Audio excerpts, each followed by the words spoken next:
जी प्रज्ञा जी, आवाज जा रही है? Brajen ji, Pragya ji, Hemraj ji, good Shivani. Evening. Good evening sir. जी सर, गुड आवाज आ इवनिंग। रही good evening. Okay okay okay.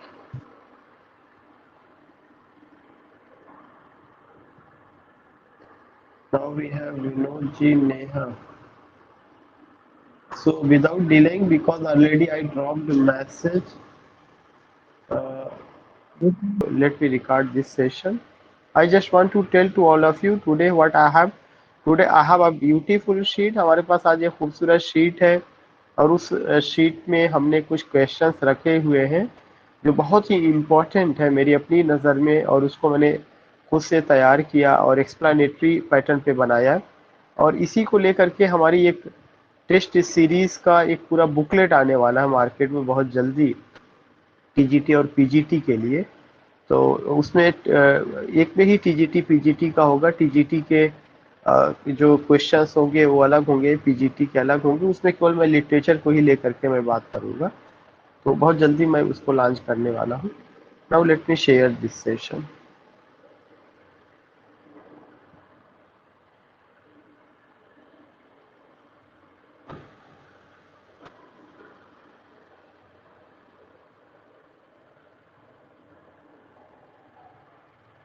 I think it's visible.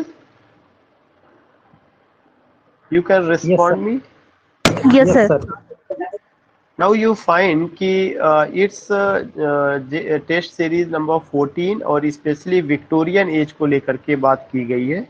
और ज़्यादातर जो क्वेश्चंस हैं वो टीजीटी को कवर करते हुए हैं। ज़्यादातर उसमें ख्याल रखा गया कि ज़्यादातर क्वेश्चन टीजीटी को कवर करते हुए, मतलब एक ऐसा नहीं कि ये टीजीटी का, ये पीजीटी के लिए भी है। जितने भी competitive examination, because general questions I have taken, ये आथर ओरिएंटेड नहीं है, स्पेसिफिकली आथर ओरिएंटेड नहीं है। इस वजह से मैं इस पे बात कर रहा हूँ। और अभी मैं ज़्यादातर एज को लेकर के, एज से जो भी हिस्ट्री ऑफ इंग्लिश लिटरेचर से जो भी क्वेश्चन पूछे जा सकते हैं उसी की सीरीज अभी मैं ले करके आऊँगा। अगर आपको याद होगा, अभी इसके पहले मैंने जो है एंग्लो सैक्सन पीरियड और उस पे बात किया था। तो कुछ क्वेश्चंस है जो हिस्ट्री से पूछे जाते हैं, तो अभी पूरा फोकस मेरा है कि मैं हिस्ट्री को लेकर के मैं बात करूंगा, उससे रिलेटेड जो जो क्वेश्चंस या किसी एज में जो मूवमेंट हुआ है या किसी एज के जो राइटर हैं उनसे जो कॉमन क्वेश्चंस बनते हैं उसको लेकर के मैं बात करूंगा। It's series 14 on Victorian age and today is 16/6/2022। We are running this class under the banner of J S English literary society Allahabad. This society was established in 2004 and now more than 18 years have gone. Under the banner of JS English Literary Society, I myself have served more than 16 years, and now the credit goes to director sir and that whole team of JS English Literary Society, that till now more than 350 students from this platform got selection in TGT, PGT, and some students also got selection as assistant professor in different universities and degree colleges. Now it's a batch of TGT and PGT. So the first question is, the pre-Raphaelite movement in literature was basically inspired by। ये एक बहुत important question है कि जो pre रैफेलिट जो movement है literature में, यह मूवमेंट विक्टोरियन एज में आया हुआ है। और विक्टोरियन एज की जो डेट है 1837 से 1901। इसमें एक कॉमन क्वेश्चन पूछा जा रहा है कि यह जो मूवमेंट है यह किससे इंस्पायर्ड था, म्यूजिक से, आर्किटेक्चर से, पेंटिंग से या पॉलिटिक्स से। तो क्वेश्चन नंबर 1 का जो आपका सी है वो सही है, पेंटिंग से ये इंस्पायर्ड था। उसको लेके एक्सप्लेन भी किया गया है। Second important point I would like to explain here कि why is it known as pre-Raphaelite movement? Why is it known as pre-Raphaelite movement? It is known as pre-Raphaelite movement because you find that there was a painter Raphael. There was a painter Raphael. एक painter थे जिनका नाम Raphael था, और Raphael जो है Italian Renaissance painter थे। Raphael was an Italian Renaissance painter. और वो जो पेंटिंग में जो उन्होंने प्रयोग किया हुआ था उसी पेंटिंग का एक तरह से इंस्पायर्ड होकर के विक्टोरियन एज के कुछ पोएट्स ने वही तरीका पोइट्री में यूज किया। This is why the movement is known as pre Raphaelite movement. Raphael was an Italian Renaissance painter. Pre माने पहले, राफेल वो पेंटर का नाम। तो पेंटर राफेल से पहले जो 14वीं शताब्दी इटालियन रिनेशा के पेंटर थे, उनसे पहले पेंटिंग में जो कुछ भी वहाँ पे की पेंटिंग में जैसे फ्लैश एंड ब्लड था, मतलब हर चीज का एक सजीव चित्रण जिसको कहा जाता है। ऐसा लगता था कि जो भी पेंटिंग की जा रही थी वो सारी पेंटिंग के सारे पिक्चर्स ऐसा लगता था चलते फिरते इंसान जैसे, उनको इतना खूबसूरत पेश किया जाता था कि जैसे हम लोग कहते हैं ना कि एकदम ऐसा लग रहा है सजीव चित्रण है। सजीव चित्रण का मतलब ये होता है कि ऐसा लगता है एकदम चलता फिरता, हमारे जीवन के बहुत करीब है, जो हम अपने जीवन में जैसा घटित होता है, जैसा होता है वैसा कुछ दिखाने की कोशिश की गई है। तो वो जो स्टाइल पेंटिंग में थी, राफेल से पहले जो पेंटर यूज करते थे पेंटिंग में, वैसे ही स्टाइल जो है विक्टोरियन एज के एक ग्रुप ऑफ पोएट्स थे, उन्होंने क्या किया, उन्होंने अपनी पोइट्री में यूज किया। इसीलिए इसको प्री राफेलिट मूवमेंट कहा जाता है। यह मूवमेंट 1848 ईस्वी में आता है। कई क्वेश्चन इसमें बना हुआ, मैंने एक्सप्लेन किया है। The pre Raphaelite movement happened in Victorian age. किस एज में हैपेंड हुआ था? विक्टोरियन एज में। विक्टोरियन एज की डेट क्या है? 1837 से 1901। ये सारे पॉइंट नोट करना है, आपको ध्यान में रखना है। और यह जो मूवमेंट आया था विक्टोरियन एज में आया था, और विक्टोरियन एज में कब आया था? 1848 ईस्वी में। तो एक बहुत इंपॉर्टेंट क्वेश्चन ये बनता है कि प्री राफेलिट मूवमेंट जो विक्टोरियन एज में आया है, जिस विक्टोरियन एज जो 1837 से 1901 ईस्वी तक है, उसी एज में 1848 ईस्वी में प्री राफेलिट मूवमेंट शुरू होता है। It was inspired by painting. या किससे इंस्पायर्ड था? पेंटिंग से इंस्पायर्ड था। It is also known as fleshly school of poetry. इसको, इसी जो है प्री राफेलिट मूवमेंट का दूसरा नाम है fleshy school of poetry. Fleshy school of poetry. इसको फ्लेशी क्यों कहा गया? क्योंकि फ्लेश एंड ब्लड एक आप कह सकते ईडियम है, और उसका मतलब ये होता है कि सजीव, बिल्कुल चलता फिरता जो है, जिसमें a thing which has life. तो क्योंकि इसमें पूरा चीजों का सजीव चित्रण किया गया था, इसी वजह से इसको फ्लेशी स्कूल ऑफ पोइट्री कहा गया। और ये जो टाइटल है फ्लेशी स्कूल ऑफ पोइट्री, यह टाइटल क्रिटिक रॉबर्ट बुचनन ने दिया था। ये चीज मैंने यहाँ नहीं मेंशन किया, मैं यहाँ लिख दे रहा हूँ, रॉबर्ट बुचनन ने दिया। BUCHNAN, रॉबर्ट बुचनन ने। सो यू फाइंड दैट कि जो फ्लेशी स्कूल ऑफ पोइट्री है, यह कॉन्सेप्ट उनका था, और इसको किसने दिया था? रॉबर्ट बुचनन ने दिया। BUCHNAN, रॉबर्ट बुचनन ने। So these things you see here, these things you find here. Next point है कि it is also known as fleshly school of poetry. It has the impact of romantic era. एक और question बनेगा, इस पर किसका प्रभाव था? रोमांटिक इरा का प्रभाव था। And medieval period. ये जो मूवमेंट था, या इसके जो पोएट्स थे जो प्रभावित थे किससे? राफेल से पहले तो पेंटिंग से प्रभावित थे, लेकिन इसके अलावा इस पर अगर और पोएट्स का आप असर देखेंगे तो रोमांटिक पोएट्स का भी इस पर असर रहा है। और जो मेडिवल पीरियड रहा है, वहां पे जो पोइट्री का कॉन्सेप्ट था, खास करके जो रोमांस की बात थी, जो सेंसेशन की बात थी, जो एक तरह से पिक्टोरियल इमेज का यूज किया गया था, उसका भी असर यहाँ पर देखने को मिलता है। It has flash and blood. Flash and blood का मतलब एकदम सजीव चित्रण उसका था। ये पॉइंट बहुत इंपॉर्टेंट है कि इस कैटेगरी में कौन कौन से पोएट आते हैं? डीजी रॉस्टी। डीजी रॉस्टी का फुल फॉर्म है दांते गैब्रियल रॉसेटी।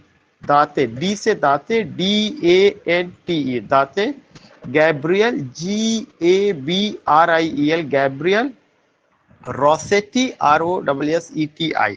सो यू फाइंड कि Dante Gabriel Rossetti, Christina Rossetti and AC Swinburne, ये तीनों लोग जो है इस मूवमेंट से रिलेटेड थे।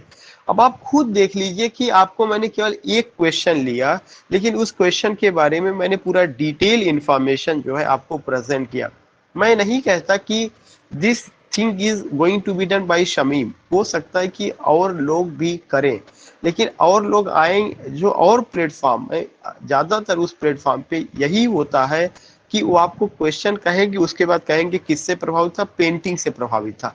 लेकिन आप यहाँ पर ऐसा नहीं। अब आज यहाँ पे आपको क्या हुआ, प्री रैफेलिट मूवमेंट एकदम क्लियर हो गया, किस एज में आया, कब आया, उस मूवमेंट की खासियत क्या थी, उस मूवमेंट को जो है किसने flash and blood school of poetry कहा है, वह मूवमेंट किस और एज के पोएट से प्रभावित था, रोमांटिक और मेडिवल पीरियड से प्रभावित था, उस एज उस जो ग्रुप ऑफ पोइट्री या ग्रुप ऑफ पोएट्स में कौन कौन लोग आते हैं, Dante Gabriel Rossetti, Christina Rossetti, AC Swinburne, all this thing.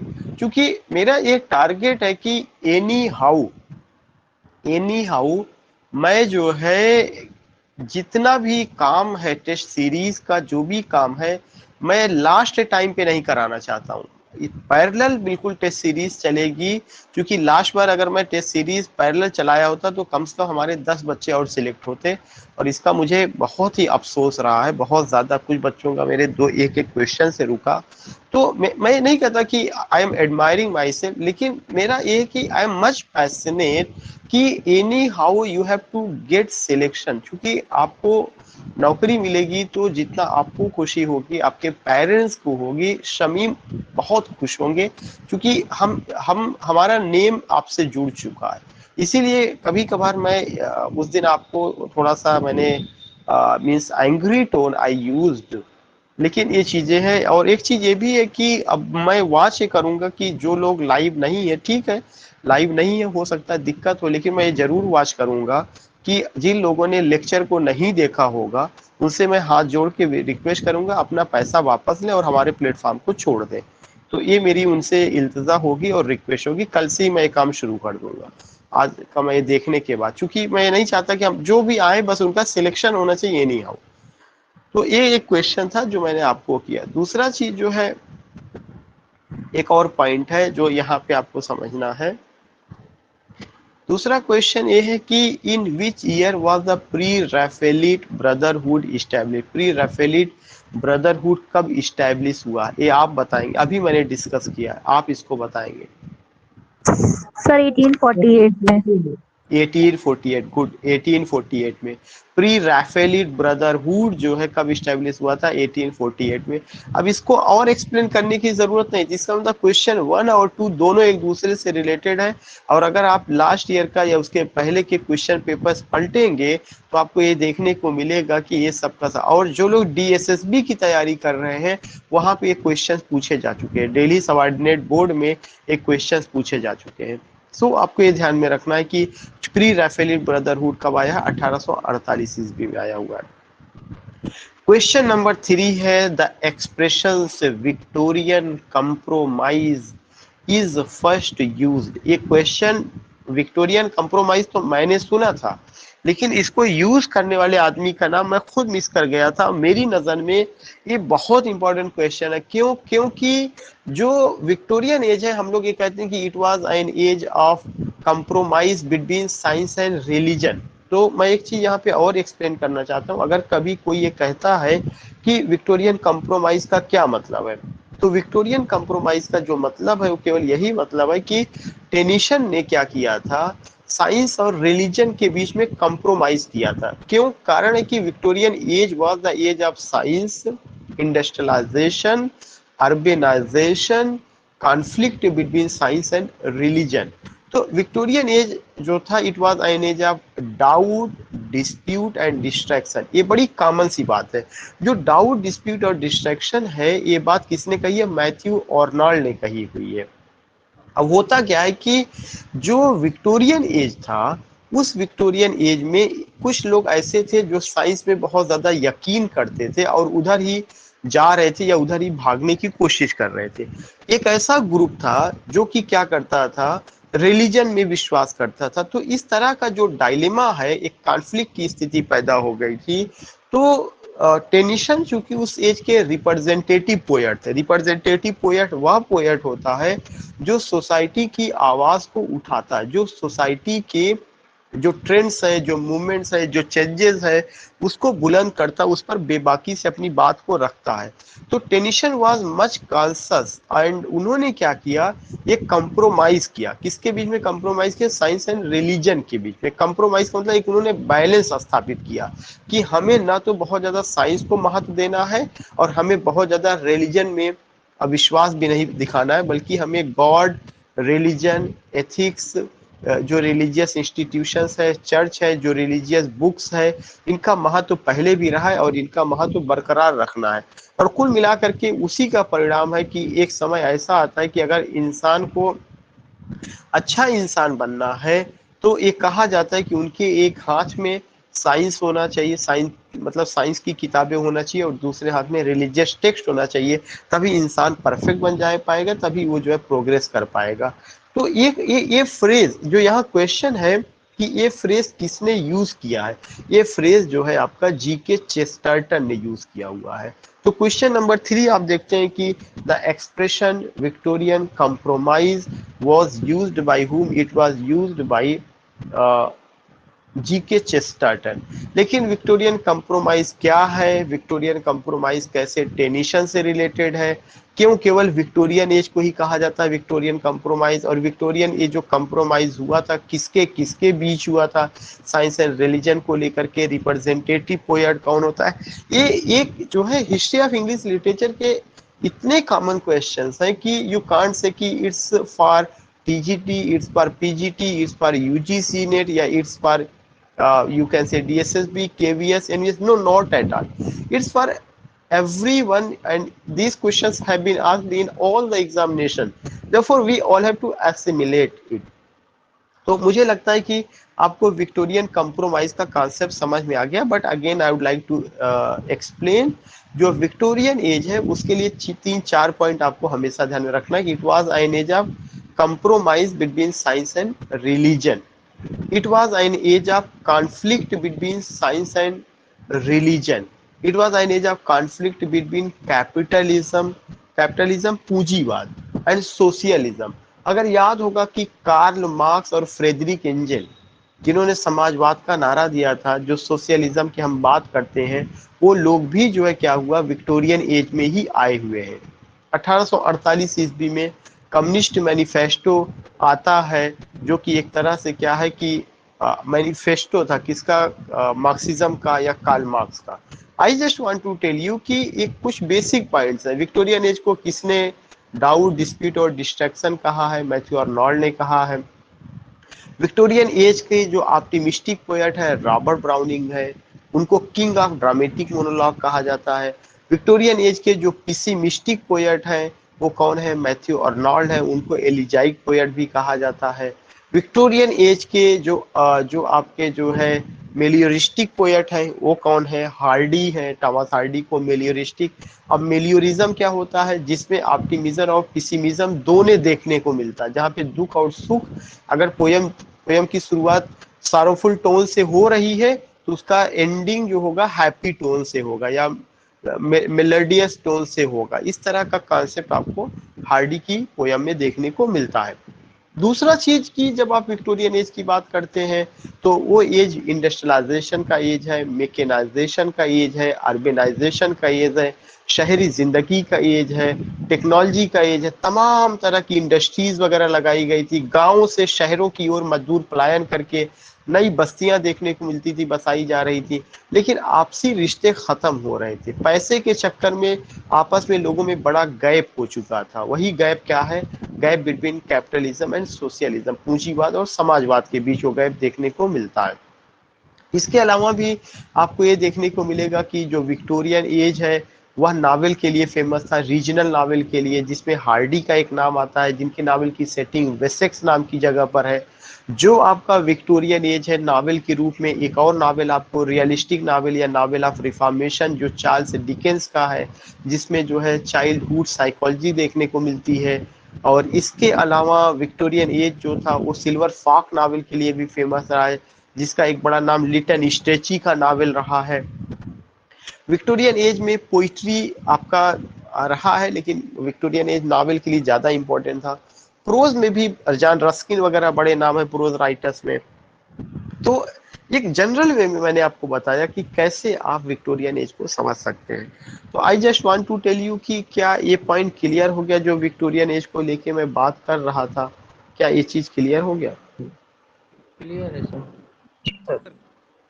Yes sir. Okay okay.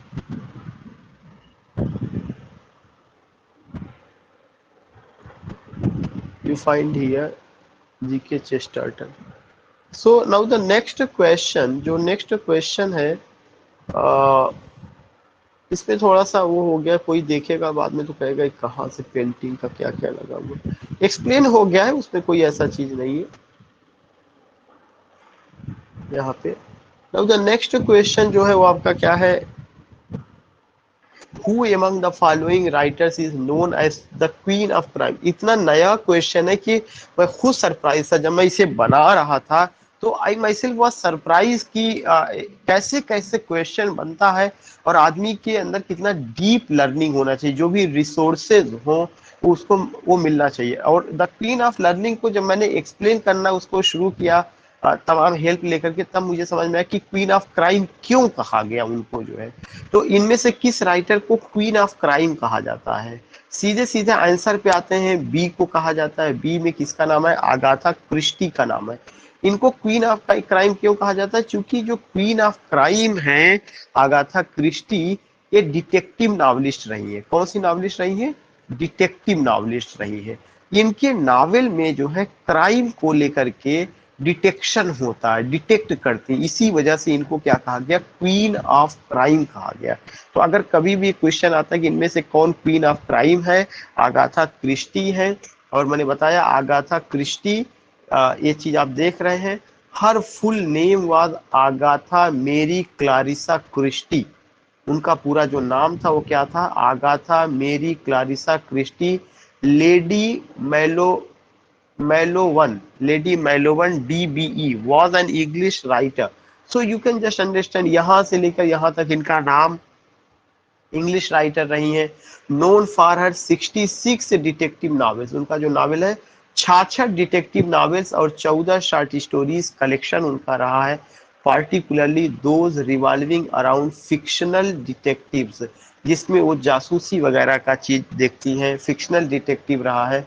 और उनके जो डिटेक्टिव्स थे उनके दो इंपॉर्टेंट कैरेक्टर थे, हरक्यूल हरक्यूल पोइरॉट, POIROT है, HERCUL, Hercule Poirot and Miss Marple. So you find कि I just want to explain this question कि what do you see here?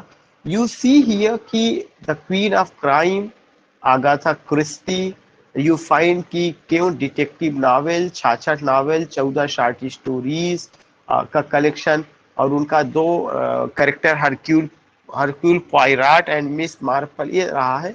तो ये बहुत इंपॉर्टेंट पॉइंट रहा है। सेकेंड इंपॉर्टेंट पॉइंट मैं यहाँ पे बात करना चाहूंगा, इसी में 4 में एक और ऑप्शन दिया है वर्जीनिया वुल्फ। वर्जीनिया वुल्फ जो है मॉडर्न एज की नॉवलिस्ट रही है, वो विक्टोरियन एज की नहीं रही है।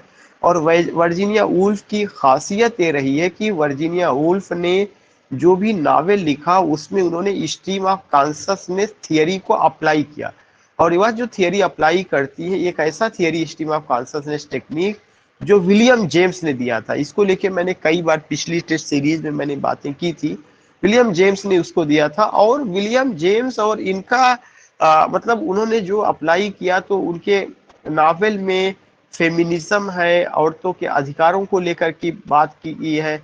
और वर्जीनिया वुल्फ का कुछ नावल, जैसे एक नावल उनका है मिसेस डॉलोवे, मैं यहाँ पे उनके नावल का नाम लिख दे रहा हूँ। वर्जीनिया वुल्फ के नावल का नाम है मिसेस डॉलो, DOWAY। और एक नावल है टू द लाइट हाउस। एक और उनका वो है थ्री गुनियास करके है। एक उनका बहुत इंपॉर्टेंट बुक है अ रूम ऑफ वंस ओन करके है। और वे महिला सशक्तिकरण को लेके बहुत जागरूक थी और वीमेन राइट्स को लेकर के बात करती थी, तमाम चीजें जो आपको देखने को मिलेगा। और एक और जो इम्पोर्टेंट क्वेश्चन आता है कि ये फाउंडिंग मेंबर थी, किसकी फाउंडिंग मेंबर थी? एक ग्रुप था जो 1905 में इस्टेब्लिश किया गया था, उस ग्रुप का नाम था, अभी मैं दिमाग में था, मैं भूल रहा हूँ। कैन एनीवन टेल मी उस ग्रुप का नाम, जिसमें ईएम फास्टर भी मेंबर थे? Bloomsbury group, Bloomsbury group, BLOOMSBURY, Bloomsbury group.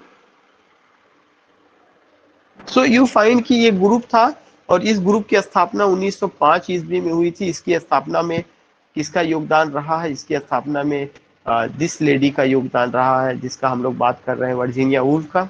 Question number 4 तो आगाथा क्रिस्टी से रिलेटेड है, लेकिन मैंने वर्जीनिया वुल्फ को इसलिए एक्सप्लेन कर दिया कि वर्जीनिया वुल्फ से क्वेश्चन हर एग्जामिनेशन में किसी न किसी रूप में आता है।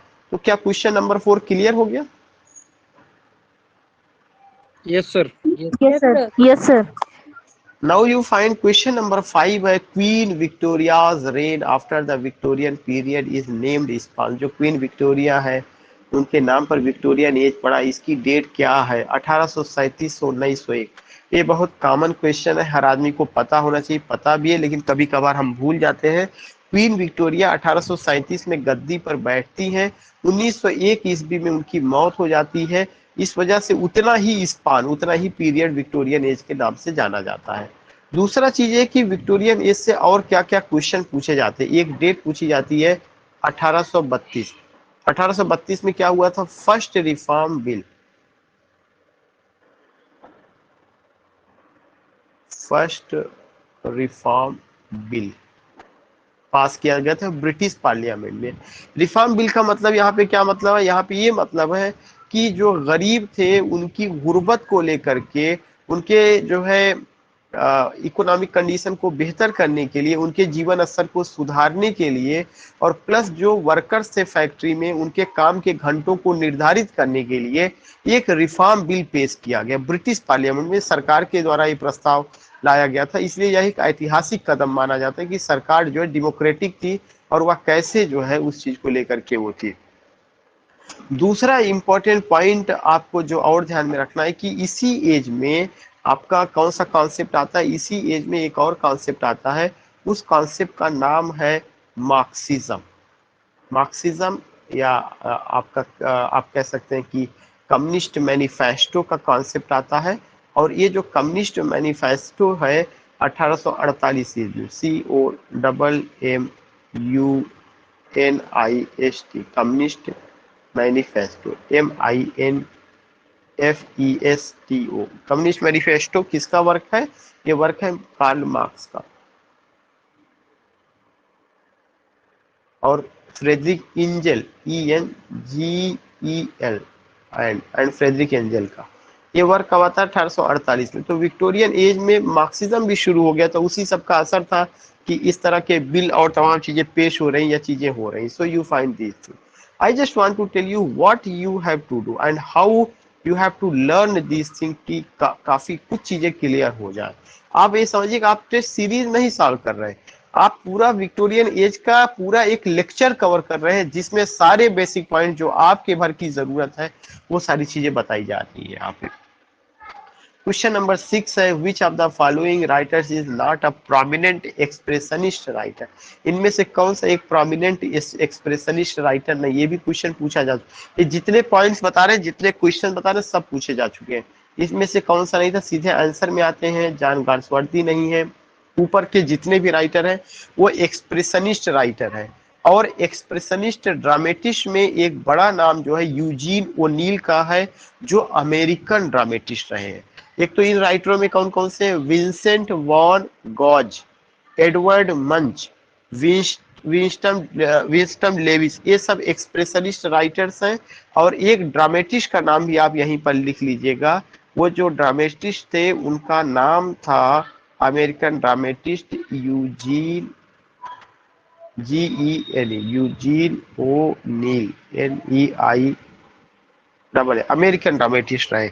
ये एक्सप्रेशनिस्ट ड्रामेटिस्ट है। जॉन गार्सवर्दी एक्सप्रेशनिस्ट नहीं थे। अब सवाल ये उठता है कि एक्सप्रेशनिज्म में क्या होता है?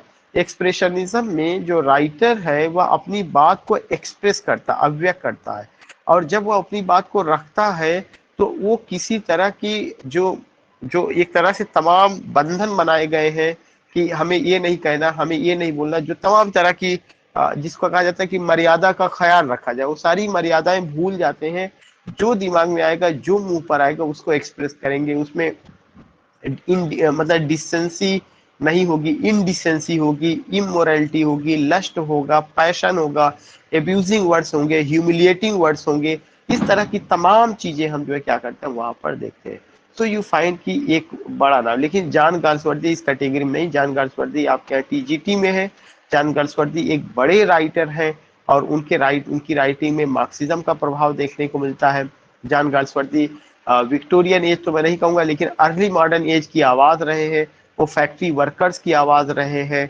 उन्होंने जो है क्या किया, फैक्ट्री ओनर्स की ने जिस तरह से फैक्ट्री वर्कर्स को सताया, उसके अगेंस्ट भी स्ट्राइक उन्होंने लिखा, उनका अपना प्ले रहा है।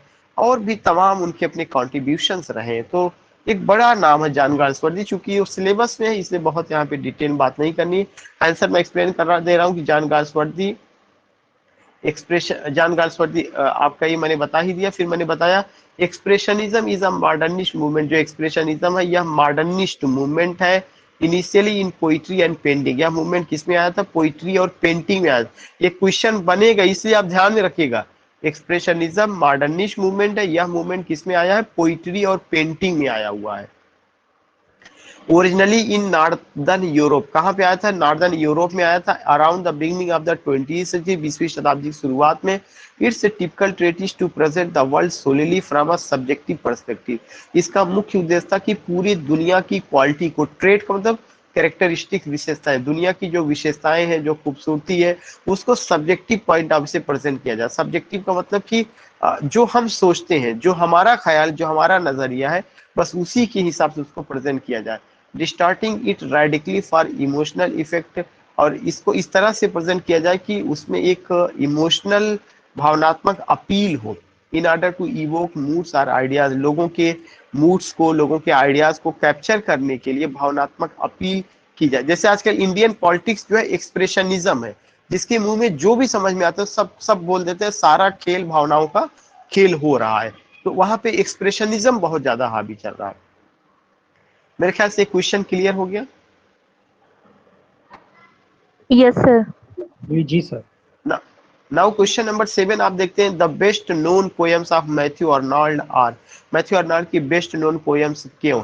अब आप कहेंगे सर ये कैसे क्वेश्चन टीजीटी के लिए इंपॉर्टेंट है। इसलिए इंपॉर्टेंट है कि ये फर्स्ट का हिस्सा है और ये एलिजीज का हिस्सा है। ये जो है आपका किसका हिस्सा है, ये एलिजीज का हिस्सा है। इसलिए आप देखिएगा कि जो the best known poems of Matthew Arnold का जो बेस्ट नोन पोएम्स है वो क्या है, elegies. So you find here elegies. हाँ, मोस्ट ऑफ द पोएम्स, इसमें आंसर को एक्सप्लेन किया गया और बताया गया कि most of the poems of Matthew Arnold are composed in the form of elegy. जितनी भी पोएम मैथ्यू अर्नोल्ड की वो एलजी के फॉर्म में कंपोज की गई है। जैसे स्कॉलर जिप्सी भी एलिजाइक पोएम है, पेस्टोरल एलजी का एग्जांपल है, रगबाई चैपल भी पेस्टोरल एलजी का एग्जांपल है। मेमोरियल वर्सेस उनका जो पोएम है वह तो एलजी का एग्जांपल नहीं, लेकिन उसमें भी उन्होंने 3 पोएट की तुलना की है, गेटे, बायरन, विलियम वर्ड्सवर्थ। और विलियम वर्ड्सवर्थ की मौत को उन्होंने दिखाया है, उनके प्रति सिंपैथी भी है, और विलियम वर्ड्सवर्थ को ग्रेट पोएट्स की कैटेगरी में रखते हैं। और इसी पोयम में ही उन्होंने कहा कि Victorian age was the age of doubt, dispute and distraction. ये मेमोरियल वर्सेस में डोवर बीच हम लोगों ने पढ़ा है, और हम लोगों ने पढ़ा हुआ है डोवर बीच कितना इंपॉर्टेंट पोयम है। जब वो कहते हैं ah love let us be true to one another, जिसमें उन्होंने सिया सिया लाइफ को सी से तुलना किया हुआ है। तो उनकी पोयम जितना भी रही वो सब एलिजाइक रही। चाहे चाहे आप कहेंगे कि मरमेड की बात, या जो है सॉरी फॉर सेकेंड मरमन की बात करेंगे, चाहे आप स्कॉलर जिप्सी की बात करेंगे, रगबाई चैपल करेंगे, मेमोरियल वर्सेस की बात करेंगे, डोवर बीच की बात करेंगे। फिर मैंने लिखा in the poem memorial versus, जो पोयम मेमोरियल वर्सेस है, Matthew Arnold gives his tribute. Matthew Arnold ने श्रद्धांजलि दी 3 पोएट को, गेटे को, बायरन को और वर्ड्सवर्थ को। और इन तीनों पोयम में वर्ड्सवर्थ को श्रेष्ठ मानते हैं। क्वेश्चन नंबर 8 आपको बताना, आपको ऑलरेडी पता है फिर भी मैं आपसे पूछना चाहता हूँ, कई बार पूछा जा चुका है, शायद लास्ट ईयर भी आया हुआ था। Yes, sir. आया था last year. others abide our question, thou art free.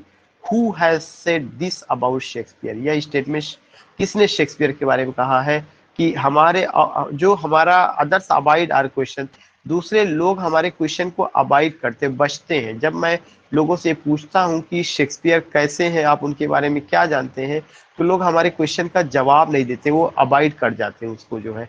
लेकिन आपका जो आर्ट है, यहाँ पे शेक्सपियर के लिए आया हुआ आपका जो आर्ट है यह फ्री है। आपका आर्ट किसी क्वेश्चन के दायरे में आ नहीं सकता। आप एक ग्रेट राइटर्स है तो उन्होंने बताया कि दाउ आर्ट फ्री, आपका जो आर्ट है वह फ्री है, thou art free. So you find it here, who has said this about Shakespeare, ये बात किसने शेक्सपियर के बारे में कही है। आपके सामने आंसर है, उसमें अब क्या पूछें, जो है ये बात मैथ्यू अर्नॉल्ड ने कही हुई है। और किसमें उन्होंने कहा, मैथ्यू अर्नॉल्ड ने अपने सोनेट ऑन शेक्सपियर में कहा है। मैथ्यू अर्नॉल्ड ने अपने सोनेट ऑन शेक्सपियर में। और यह जो सोनेट ऑन शेक्सपियर है यह पेट्रार्चन मॉडल पर है। किस पर है? पेट्रार्चन। जो पेट्रार्चन मॉडल ऑफ सोनेट है उसकी क्या खासियत है? Petrarchan model AB CD CD होता है उसमें राइम स्कीम से। ऑक्टेव एंड सेस्टेट, जब भी कभी कोई पूछे उसका डिवीजन ऑक्टेव और सेस्टेट में होता है। Octave 8 lines stanza, sestet 6 lines stanza, फिर A B A B B A C D या समटाइम्स सी डी सी। तो एक बहुत कॉमन सा क्वेश्चन था which I have done here. Question number 9 है, Matthew Arnold as a poet was influence. Matthew Arnold as a poet किससे influence थे? Wordsworth से इन्फ्लुएंस थे। ना तो बहुत ज्यादा कीट्स से इन्फ्लुएंस थे, ना ही शेली से इन्फ्लुएंस थे।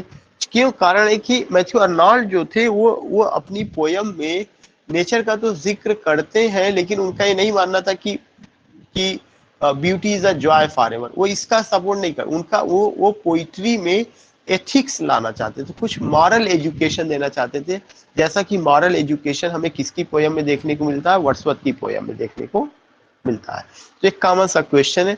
यहाँ आप सबको पता कि जो कीट्स है रोमांटिक एज के पोएट्स हैं, या older generation of romantic poets. जो शेली है वो भी older generation of romantic poets, revolutionary poet रहे हैं। बायरन भी older generation of romantic poets रहे हैं।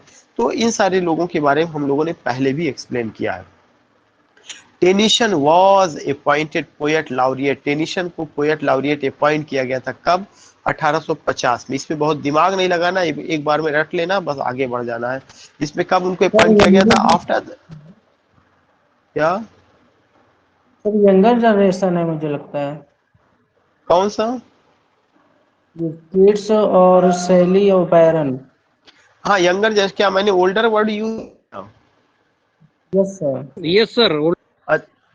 अच्छा, मैंने ओल्डर वर्ड यूज किया होगा तो मैं रॉन्ग है। ये जो तीनों है, ये तीनों जो है 1 2 3, ये यंगर जनरेशन होता। क्या हो सकता है फ्लो में मैं बोलने में मिस कर गया, अच्छा हुआ आपने याद दिला दिया।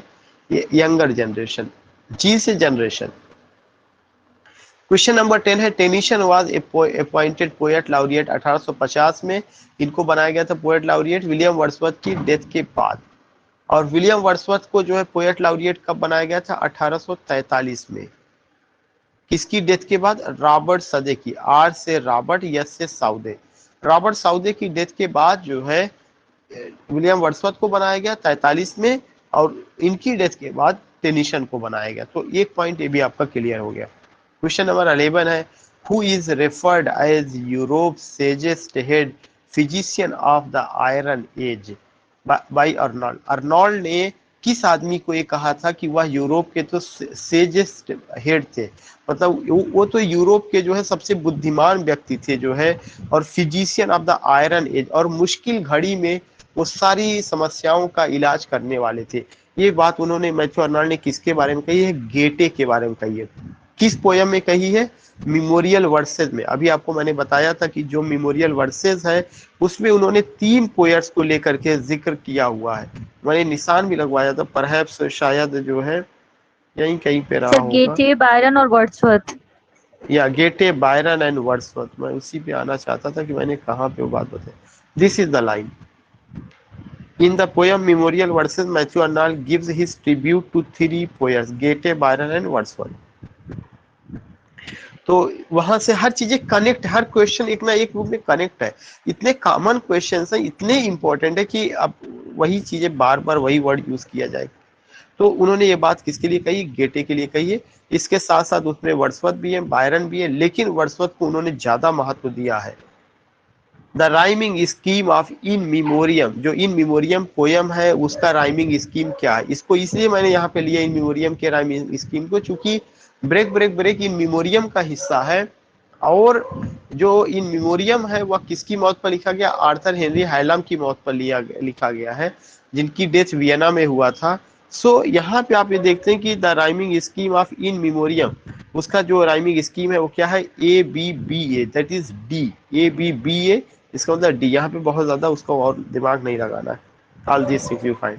नाउ क्वेश्चन नंबर 13 है, who is the following poets belong to the fleshly school of poetry. इनमें से कौन सा पोएट ऐसा है जो फ्लैशी स्कूल ऑफ पोइट्री से बिलोंग करते हैं, आप बताएंगे। सर ऑप्शन अभी डी।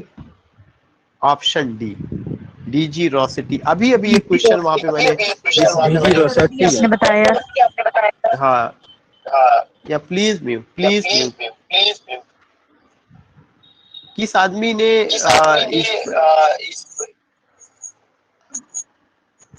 राघव जी किस प्लीज। सर हो गया। किस आदमी ने ये कहा है कि फ्लैशी स्कूल ऑफ पोइट्री ये टाइटल किसने दिया है। अभी मैंने डिस्कस किया था। Fleshly school of poetry pre Raphaelite school of poetry को कहा जाता है, ये टाइटल किसने दिया है। No, GK Chesterton Victorian compromise, Robert Buchanan ने, अभी मैंने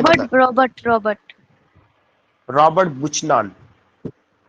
तो आंसर नंबर 3 को मैंने एक्सप्लेन किया है, DG रॉसेटी ने ये इसका आंसर, करेक्ट आंसर है। The fleshly school is the name given by Robert Buchanan. Robert Buchanan ने दिया है to a realistic sensual school of, realistic भी sensual school of poets to which, जिसमें कौन कौन लोग आते हैं, Dante Gabriel Rossetti, William Morris and Algernon Charles Swinburne, या वो सब लोग इससे बिलोंग करते हैं। He accuse them of immorality in an article, उन्होंने आरोप लगाया था कि इनकी पोयम में इमोरलिटी, अनैतिकता है। और जो उन्होंने आर्टिकल लिखा था उस आर्टिकल का नाम ही था the fleshly school of poetry. अगर क्वेश्चन आता है कि the fleshly school of poetry एक आर्टिकल है, इसको किसने लिखा, इसको जो है रॉबर्ट बुचनान ने लिखा। किनके ऊपर लिखा था, प्री रैफेलिट पोएट्स पर लिखा था। प्री रैफेलिट पोएट्स में कौन आते हैं, DG रॉसेटी, क्रिस्टी और Christina Rossetti, AC Swinburne, William Morris and Algernon Charles, all these poets we find. तो ये चीजें भी आपको क्लियर हो गया। और ये आर्टिकल किस में पब्लिश हुआ था, द कंटेम्प्रेरी रिव्यू में, और अक्टूबर के इशू 1871, यहाँ तक आपको कवर करना है। ये आर्टिकल किस में पब्लिश हुआ था, द कंटेम्प्रेरी रिव्यू, और कौन सी इशू में, अक्टूबर का इशू जो 1871 ईस्वी में आया था। बाकी यहाँ पे और जो ऑप्शन है, ए एडमंड स्पेंसर एलिजाबेथन एज के पोएट्स हैं, जॉन कीट्स रोमांटिक एज के, TS एलियट मॉडर्न एज के, सबके बारे में बहुत बार बताया जा चुका है। बार बार वो चीजें आएंगी, बार बार चीजें रिवीजन हो रहा है। लास्ट क्वेश्चन टुडे का है, who called Milton God gifted organ voice of England.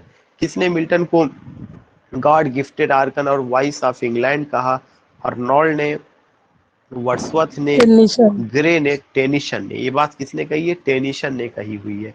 तो ये एक क्वेश्चन, ये बहुत फेमस कोटेशन है जो पूछा जा चुका है, God gifted organ voice of England.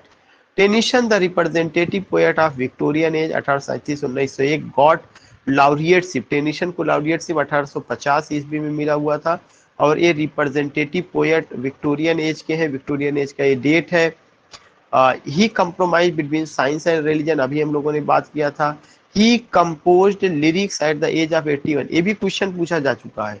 Victorian age का वो कौन सा पोएट्स है जो 81 साल की उम्र में भी लिरिक्स लिखते थे, जिसमें उनके द्वारा लिखे गए लिरिक्स का नाम है crossing the bar, break break break, Ulysses and the princess are his well known poems. He supported higher education for women, ये भी पॉइंट बहुत इंपॉर्टेंट, उन्होंने वीमेन का हायर एजुकेशन को सपोर्ट किया था।